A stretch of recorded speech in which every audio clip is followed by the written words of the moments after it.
A military parade will roll through the streets of Washington, D.C. tomorrow. This comes as President Trump looks to showcase American might despite objections from pundits and politicians. NBC 10 political reporter Matt Pritchard is here with us in studio. Matt, what are you hearing from folks around here about this? Yeah, JC, Glenn, there's no shortage of opinions when it comes to this event. As some point to previous parades, while others call this an unprecedented move from President Trump. Condemned by Democrats. I don't think the United States Army wants it. I don't think the American public is impressed by it. And cheered by Republicans. This is a good opportunity to come together and celebrate our country. A military parade set to roll through the streets of Washington Saturday as the Army marks its 250th anniversary on President Trump's 79th birthday.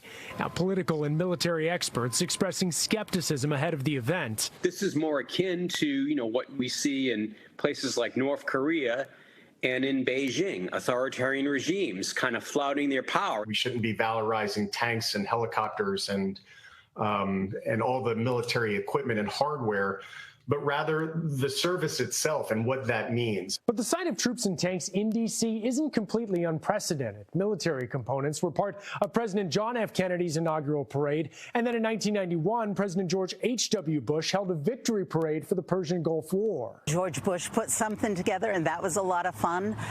We're coming out of 20 years, really, of not doing many fun things. Now, some that took part in that parade say the parallels don't hold up. The intent behind it was a little different in terms of commemorating a wartime victory. Divides that are widening as parade day nears. He's politicizing an institution that in a democracy must remain apolitical. I can't understand why they have to stretch everything, make everything into something terrible and scary.